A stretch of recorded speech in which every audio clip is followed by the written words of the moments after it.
are now on one of the club cars of the famous city of Los Angeles, which is traveling at about 70 miles an hour through the state of Iowa en route to the West Coast. This is one of dozens of streamliners which daily carry thousands of passengers from coast to coast. But today we plan to leave this car and train at the rail terminal in Omaha, Nebraska, to take a close look at this fascinating business of railroading in a city a large part of whose whole life depends on railroading. As a point of fact, there are 10 railroad lines serving the city of Omaha. Omaha, 480 miles west of Chicago and 1,800 miles east of Los Angeles, got its start as the last outfitting post for the Great Westward Migration in the 60s. 90 years ago, the railroads really began to open up the West. Then came that fabulous era of expansion with promoters, gamblers, adventurers, and later solid businessmen who helped build that ferry way station of Omaha into today's great railroad center. Omaha stretches for 12 miles along the west bank of the Missouri River. Its freight and passenger depots, among the largest and busiest in the United States, make Omaha a crossroads of tremendous activity. This streamliner is only one of 48 passenger trains which pull into this terminal each day.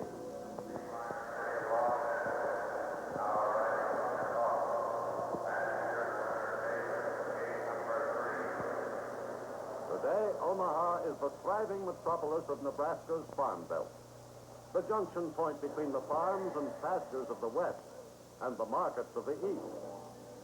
Here, during the great westward migration of the past century, Mormon wagon trains made their winter quarters 100 years ago as the last outpost on the long treks to the Great Salt Lake. In this city of 250,000 people, the traditions and history of America's pioneering days are still strong.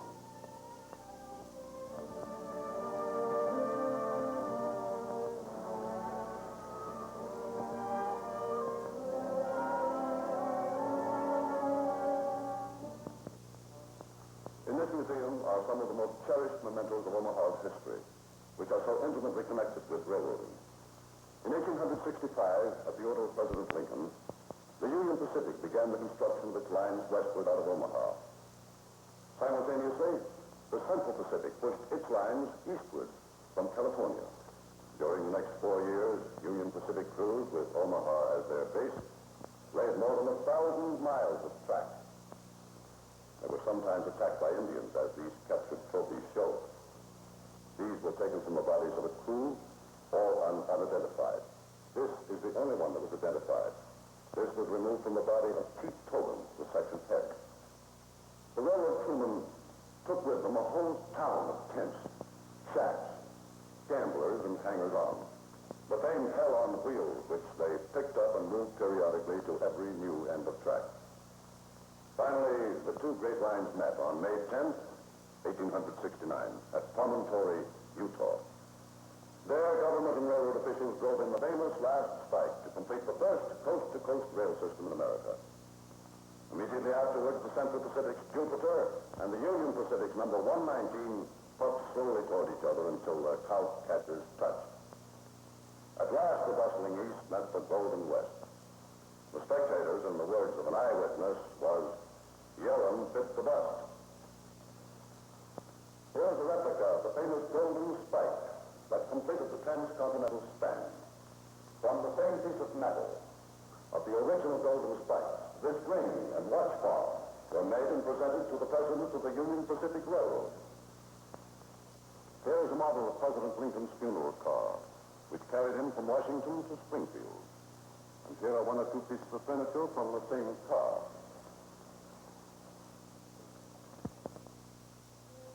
And in Omaha today, the newest development of modern railroading is also in evidence.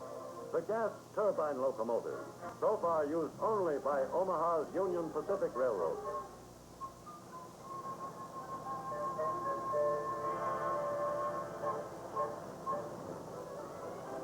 To most of Omaha's residents, the tracked passenger trains which daily pass through the city spell railroading.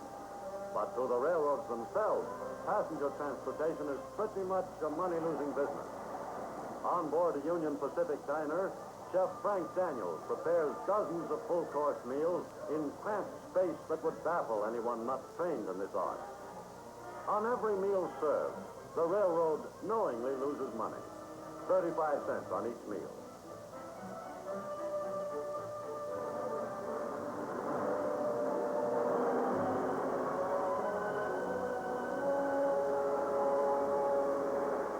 A railroad's profits depend on freight.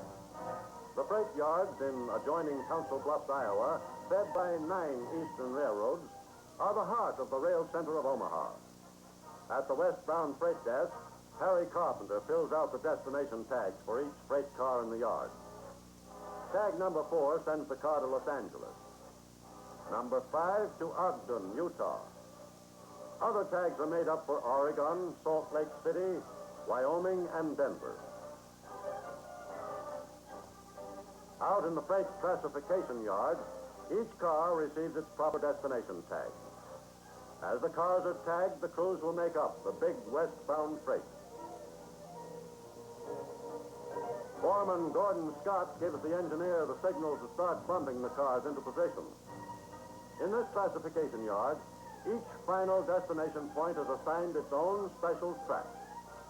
As the diesel switching engine bumps the freight car, it rolls under its own power to the proper track, guided by Switchman Scott.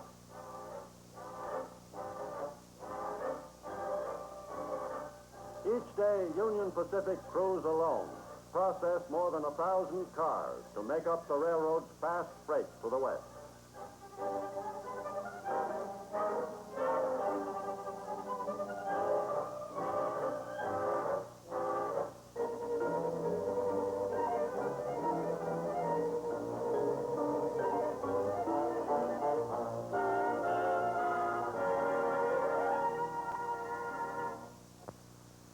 The Northwest Forwarder, a fast daily freight to the Pacific coast, is made up and waiting.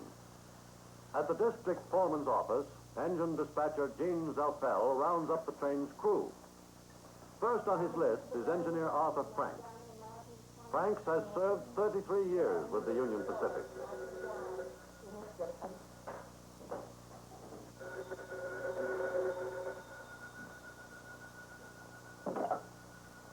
Hello. All right, the call for 115 manifest to 9031. Okay, people, I'll be there. Who's the fireman? John Blue, fireman.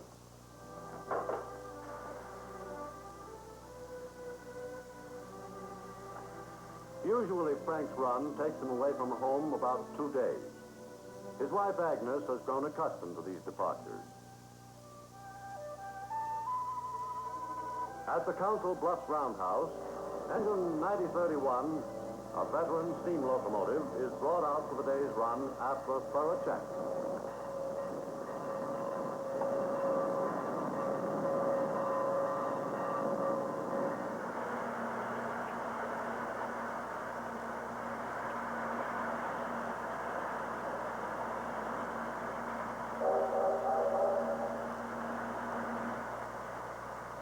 Roundhouse hostler Lefty Miller services the big engine with water and coal. Only a few years ago, steam locomotives like this freight engine were the undisputed rulers of the rails. But today, the old iron horse is outnumbered by the diesel by more than 2 to 1.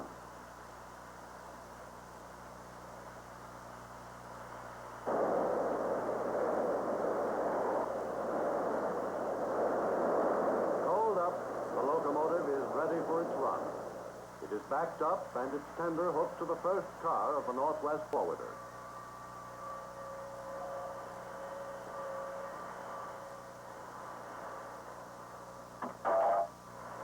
The train is now complete.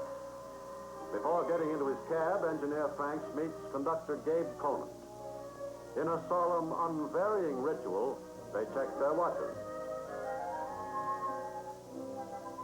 Engineer Franks has made this run hundreds of times. But before each run, as fireman John Blue checks his firebox, he reviews the peculiar qualities and habits of the particular engine he's taking on the day's run. Each and every steam engine has its own personality. Some are energetic and lively. Others are just plain lazy. We who have run steam engines for many years must face reality. Every day, more and more diesels are replacing the old steam engine. The transition from steam to diesel affects me much as it did the old cavalryman when they took his horse away from him and put him on a jeep. I run diesels as well as steam. I have seen the diesels replace the steam engine. I have seen the gas turbine enter into the picture. And who can say that possibly I might someday see an atomic locomotive? The switch and control tower crew sets the signals and switches that will send the northwest forwarder out of the yards onto the main line. The train's progress is shown on the panel above the switch handle. It is also relayed to the tower by telephone. Summit, extra coming up track 1. Let him come. Extra 3.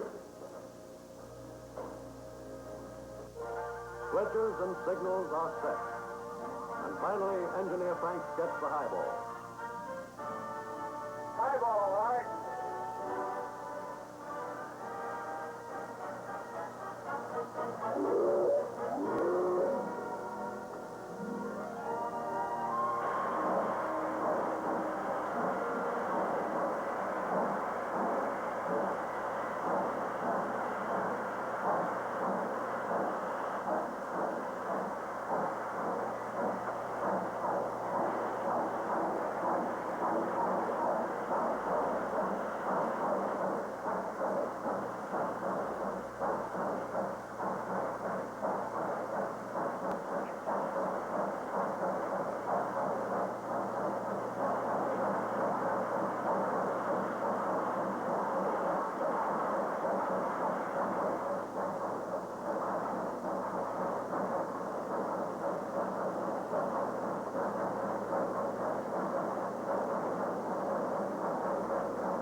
Responsible for the entire train and its freight.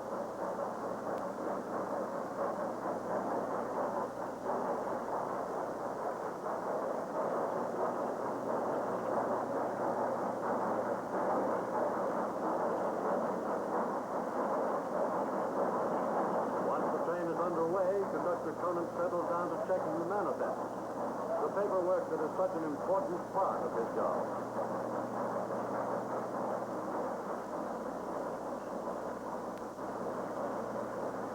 Traveling westward out of Omaha, the northwest forwarder meets eastbound trains that will deliver their freight to Omaha's yard for sorting and forwarding.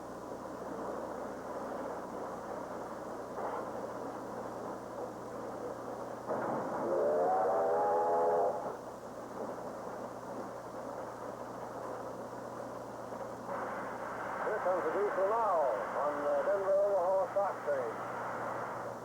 Of all the trains moving east to Omaha, the cattle trains from the west ranching country are the most important to this Nebraska community. Omaha is the world's largest cattle market. In cattle revenue, Omaha exceeds even the famous Chicago stockyards. Each day, dozens of livestock trains from all over the west bring their freight of cattle, hogs, and sheep to Omaha's Union stockyards. Here they are herded into pens to await the arrival of buyers from the large packing houses. Boss of Omaha's Union stockyards is this gentleman with me, Mr. Harry V. Coffey, who supervises this great stockyard where about $2 million worth of business is transacted each working day.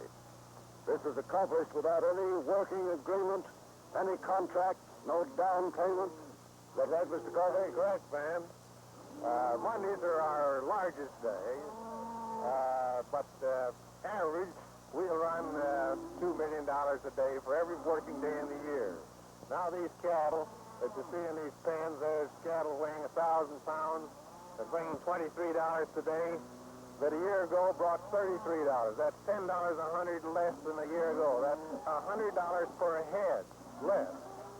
Now these commission men, we have 48 commission firms here.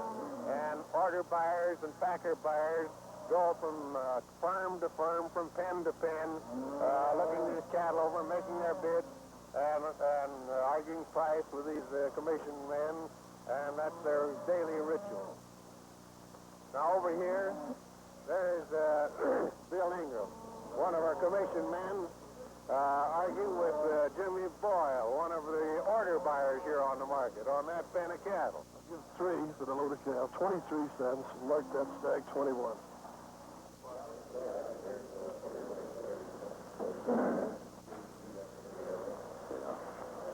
Now, this board shows the livestock receipts at the principal markets today. For instance, Chicago has 2,000 head of cattle.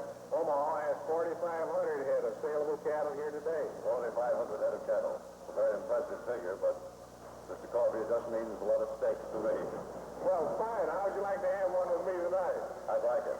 Good. But first, there was time for a visit to the Union Pacific's vast repair shops. Here, passenger coaches are completely rebuilt. In this section alone, 70 men are continuously employed in painting passenger and freight cars.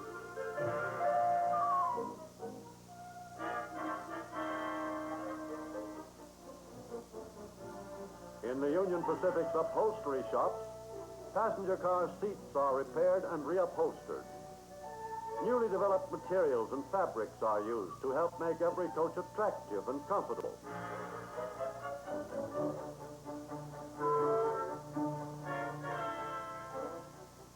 Making new curtains for diners and Pullman cars is a full-time job for Oscar Jensen and Alan Means.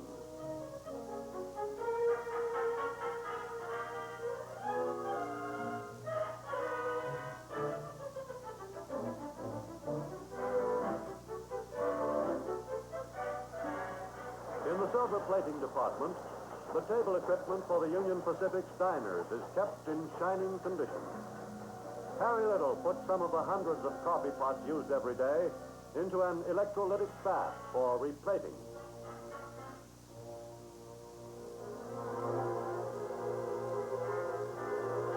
A stretch brushing machine puts a high gloss on this pot, which will join the 1,400 other pieces regularly carried by a large diner.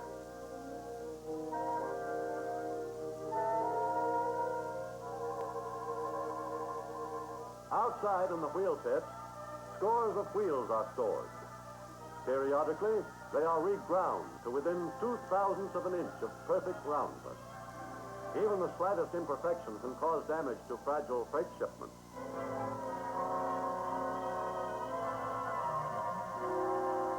This roller bearing from the wheel of an 800 class locomotive is inspected for flaws.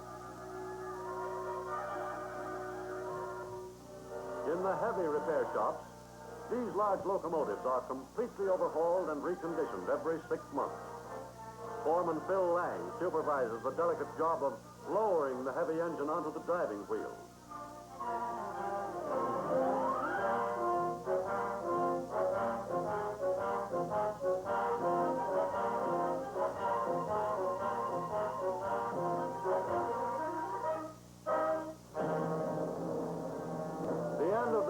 Furnishes the opportunity for that visit to Sam Nacy's Spare Time Cafe, where each customer selects his own steak from carefully aged deer loin.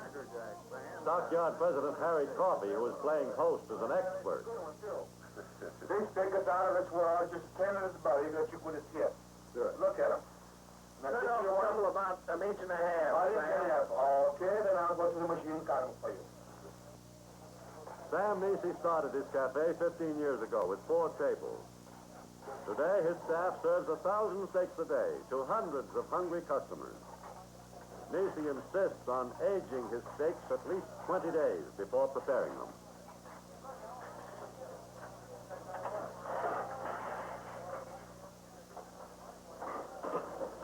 This is a typical Omaha steak. Nice Omaha steak. Thank you. I hope all the rest of it's as good as this. I hope so, too, Mr. Coffey. The end of a truly beautiful day. Folks, how are we doing on this steak here? Sam, steaks are wonderful. Well, that's how's your steak tender?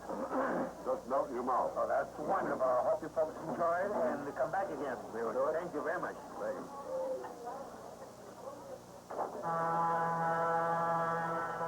Throughout the night, while Omaha sleeps, The great transcontinental trains rush toward the city on the plains.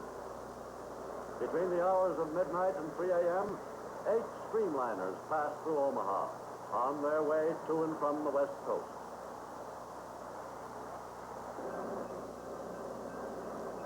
West Tower, number 103, left Broadway, 1:50 a.m. All right, sir, okay. Train number 103, streamliner, City of Los Angeles. At 3 o'clock each early morning, the westbound City of Los Angeles pulls into Omaha's Union Station for a 10-minute stop. In what must be a well-coordinated operation, the service crews swarm over the big train, checking brakes, hydraulic and electric connections, fittings, generators, and air conditioning equipment. The entire train from end to end is checked over and cleaned in 9 minutes. All batteries and emergency equipment are checked. Fresh water pumped into train storage tanks.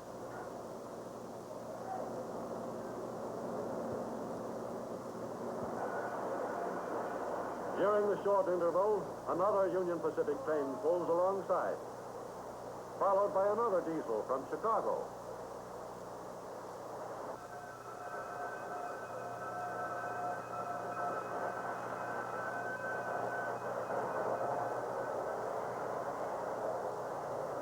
The clatter of mail trucks is sometimes too much to resist for the younger passengers.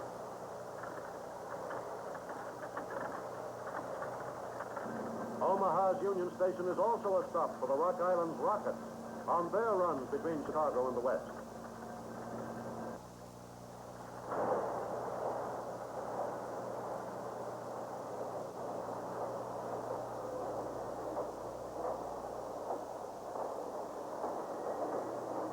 The Union Pacific diners are stocked with fresh foods and the latest news for the passengers' breakfast tables.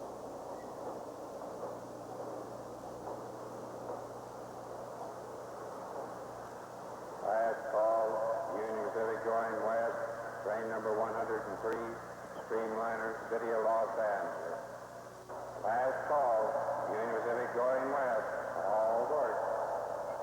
A solitary passenger boards the train in the early hours of the morning. 10 minutes after the big train pulled in, the engineer of the westbound City of Los Angeles gets the highball to start for the coast.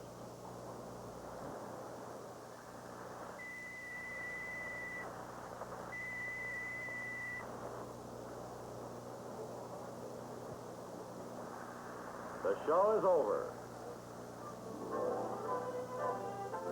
The porter buttons up the train. The engineer gets the signal.